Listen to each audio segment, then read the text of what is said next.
ገባችሁ ላይክ በማድረግ ሌሎችን ወዳጆቻችንን ጋብዟቸው። ላይክ የሚለውን በመጫን ማለት ነው። እናንተ ስትጫኑ እነሱ ኖቲፊኬሽኑን ይመለከቱታል፣ ይገባሉ ማለት ነው። አልጎሪዝሙ ያሳያቸዋል። ስለዚህ ላይክ ማድረግ አትርሱ ተመልካቾቻችን፣ አድማጮቻችን። እኔ ቀጥታ ወደ መረጃዎቼ አልፋለሁ። ሰላም ጤና ይስጥልን ውድ ተመልካቾቻችን፣ አድማጮቻችን ከሰዓቱ አበይት መረጃዎች ጋር እኔ ደረጃ ሀብቶልድ ነኝ። ወደ ሰዓቱ ሰበር መረጃ ስናልፍ አፋብን ወሎ ቤት አማራ ምኒልክ ዕዝ የ303ኛ አሳምነው ኮር ከፍ ያለ ድል መቀዳጀቱን አስታወቀ።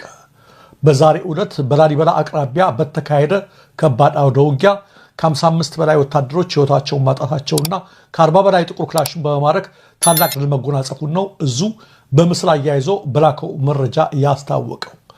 በምኒልክ ዕዝ ስር የ303ኛ አሳምነው ኮር አካል የሆነው 21ኛ ተከዜ ክፍለ ጦር ኃይሎች ራሱን 9ኛ ክፍለ ጦር ብሎ የሚጠራው የመከላከያ ኃይል ከኩል መስክ እንዲሁም ከ61ኛ ክፍለ ጦር 2 ሻለቃዎችን ይዞ ከላሊበላ ከተማ ለማጥቃት ሲንቀሳቀስ ስቦ በማስገባት ስልት ጥቃት እንደፈጸሙበት ነው የህዝብ ግንኙነት መምሪያው ያስታወቀው። መምሪያው ቃል በቃል ሐምሌ 4 ቀን 2018 ዓ.ም መነሻውን ኩልመስክና ላሊበላ ከተማ አድርጎ ወደ ገነተ ማርያም የተንቀሳቀሰው ሰራዊት በዙ 23 እና በ107 የታገዘ ውጊያ ቢያደርግም የእዙ የተከዜ ክፍለ ጦር ኃይሎች ወደ መሃል ስቦ በማስገባት አኩሪ ድል አስመዝግበዋል ብለዋል።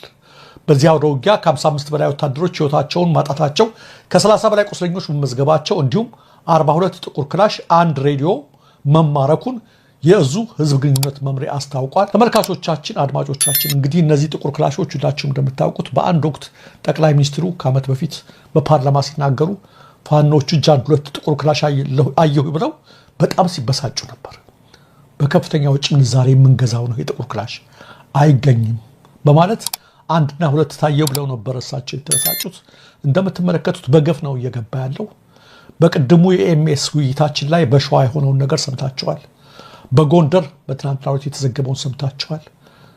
ዛሬ ደግሞ በወሎ ግንባሮች የምትሰሙት አለ። ከሰሞኑ ደግሞ እንደ አዲስ እያገረሸ ይመስላል በበርካታ ቦታዎች የአማራ ክልሉ አውደ ውጊያ። ሻዕቢያ ከምገረድ ለብልጽግና ብንበረከክ እመርጣለሁ ሲሉ ወይዘሮ ከይሪያ ኢብራሂም ተናገሩ። የቀድሞዋ የፌዴሬሽን ምክር ቤት አፈ ጉባኤ ከይሪያ ኢብራሂም ከህወሓት ጋር ተደርጎ ለሻዕቢያ ከመገረድ በብልጽግና አንገት መድፋት ይሻለኛል ሲሉ በሰጡት ቃለ ምልልስ ተናግረዋል።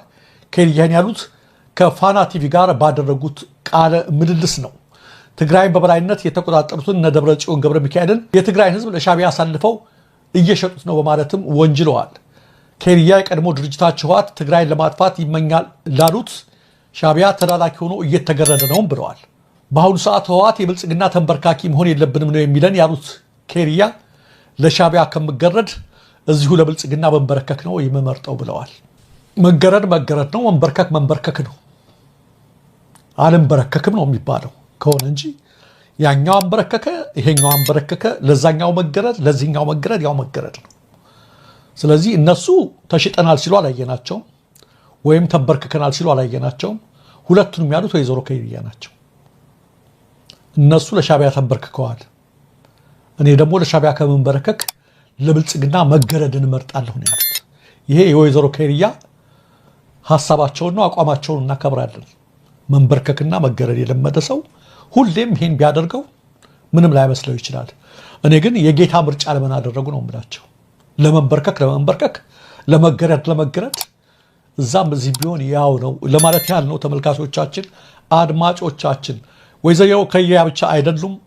እነ ጌታቸው ረዳን ተከትለው ወደ ብልጽግና የገቡ ኃይሎች በአሁኑ ሰዓት ላይ ለአብይ ፕሮፓጋንዳ በመስራት ላይ የተጠመዱ ይመስላሉ። ከነዚህ መካከል የቀድሞ ጠቅላይ ሚኒስትር መለስ ዜናዊ ልጅ ሰምሃል መለስ አንዷ ናት። በመለስ ዜናዊ ቤተሰብ ላይ የተከፈተውን የስም ማጥፋት ዘመቻ በዋነኝነት ሲመራ የነበረው ጌታቸው አሰፋ ነው ስትል ነው ክስ ያሰማችው። በትናንትናው ዕለት የቀድሞ ጠቅላይ ሚኒስትር መለስ ዜናዊ ልጅ ሰምሃል መለስ በቤተሰቧ ላይ ለ2 አስርት ዓመታት ስለዘለቀው የተቀነባበረ የጥላቻ ዘመቻና ከፕሪቶሪያው ስምምነት በኋላ ስለ ትግራይ መከላከያ ኃይል ወይም ቲዲኤፍ ጀነራሎች አሰላለፍ እንዲሁም በኢትዮጵያና በኤርትራ ኃይሎች መካከል አለ ስላለችው ድብቅ የወርቅ ንግድ ትስስር አነጋጋሪ መረጃዎችን ይፋ አድርጋለች። ሰምሃል ይህን አወዛጋቢ ቃለ ምልልስ ያደረገችው ላንዳ ሪፖርት ከተሰኘ የዩቲዩብ ሚዲያ ጋር ነው። ሰምሃል በቃለ ምልልሱ ላይ በአባቷ በመለስ ዜናዊና በቤተሰቧ ላይ የሚካሄደውን ሰፊ የስም ማጥፋት ዘመቻ በዋነኝነት ሲመራ የነበረው በቀድሞው የደህንነት ሹም ጌታቸው አሰፋ መሆኑን ተናግራለች። አክላም አሁን በህወሓት ውስጥ ያሉ ከፍተኛ አመራሮች ከመለስ ዜናዊ ጋር የቆየ የግል ቂም አላቸው ብላለች።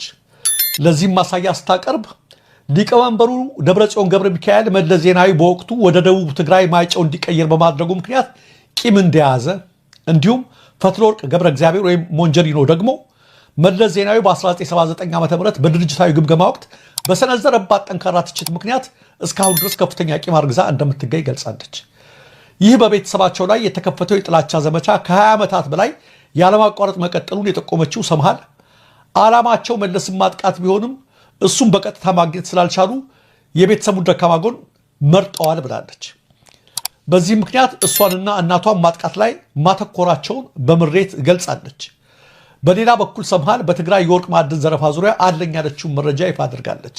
ከፕሪቶሪያው የሰላም ስምምነት በኋላ የትግራይ ሰራዊት ጀነራሎች ከኤፍድሪ መከላከያ ሰራዊትና ከኤርትራ ኃይሎች ጋር በመሻረክ በወርቅ ማዕድን ቁፋሮና ንግድ ላይ በከፍተኛ ሁኔታ ተሰማርተው ኢንቨስት እያደረጉ ነው ብላለች። ሰምሃል ጀነራሎቹ ለገዛ ሆዳቸውና ጥቅማቸው ብለው ከኢትዮጵያ መከላከያ ሰራዊት ጋር አብረው መስራት ከቻሉ ታዲያ ለምን ለዘላቂ ሰላም ሲሉ አብረው አይሰሩም ስትልም ጥያቄ አቅርባለች። በዚህ በቲዲኤፍ ጀነራሎች ይካሄዳል ባለችው ድብቅ የወርቅ ንግድ ግንኙነት ውስጥ ዋናው አስተባባሪም የህወሓት ጽሕፈት ቤት ኃላፊ የፈትለወርቅ ገብረ እግዚአብሔር ወንድም የሆነው ዳዊት ገብረ እግዚአብሔር ነው ስትልም ተደምጣለች። ሰምሃል መለስ እንግዲህ ሰምሃል የቆየውን ሁሉ እያነሳች ነው በአሁኑ ሰዓት ላይ እነ ደብረጽዮን ላይ እየዘመተችባቸው ያለው። በጣም የሚገርመው ግን አብይ ከመጣ ጀምሮ የመለስ ዜናዊ ሌጋሲዎች በሙሉ ፈርሰዋል፣ አፍርሷቸዋል። ቢልቦርድ አልቀረውም ከስታዲየም ላይ ከአብዮት አደባባይ ላይ ይታወቃል። ሌላው ቀርቶ የመለስ ዜናዊ ፋውንዴሽን የሚባለው ትምህርት መስጫ ማሰልጠኛ ጋር እሱን ሁሉ የአፍሪካ ልዕቀት አካዳሚ ነው ብሎ ስሙን ሁሉ ነው የቀየረው። የመለስ ዜናዊ የስም አጠራሩ እንዳይነሳ አድርጎ አብይ ነው ያስወገደው። ስሙ እንኳ እንዳይጠራ ብሎ የቀሩትን ምልክቶች በሙሉ ማለት ነው። እና ይሄን ጊዜ ጠብቃ ሰምሃል ለምን ይሄን አድርጋላችሁ? ምንም ነገር አይደለም፣ ጥቅም ነው፣ ሆድ ነው። ደብረጽዮን እንዲህ ስለቀየረው በመለስ ቂም ይዟል። እንትናን እንዲህ ብሎ በ1979 ገምግሟት ቂም ይዛለች የሚል ሆነ። ይሄ ምንም አይቋጥርም ማለት ነው አመቱን ብንቆጥረው። ከዛ ይልቅ የዛሬ 6 አሁን የመለስን የአባቷን ሌጋሲውን ስያሜውን በስሙ ያሉትን ነገሮች ሁሉ የናደው አብይ አለ አይደል እንዴ አጠገቧ ድመጥማጡን ያጠፋው ስሙ እንዳይጠራ አድርጎ። ስለዚህ ይሄን እያየች ለምንድን ነው እዚህ የገባችሁ ካላችሁ ብዙ እሷ ብቻ አይደለችም። በርካታ ቀደም ሲል የህወሓት አደገኛ አገልጋይ የነበሩ የተወሰኑት አሁን አሰላለፋቸውን ከአብይ ጋር እያደረጉ ነው። ሆድ መጥፎ ነው፣ ጥቅም መጥፎ ነው፣ ደግሞ ሱስ ምናምን ካለ በጣም መጥፎ ነው። በቃ ሳትወዱ በቃ ባሪያ ነው የምትሆኑት። ህሊና የሚባል ነገር አይኖርም ያኔ። ስለዚህ ሊገርም አይገባም ነው። ለምን ከሰሰቻቸው እያልኩ አይደለም፣ እነሱም ዲፌንድ እያደረግኩ አይደለም። ሰምሃል ግን ክስ ለማቅረብ ከፈለገች ከነሱ በላይ የምትከሰው እዛው አጠገቧ ነበር።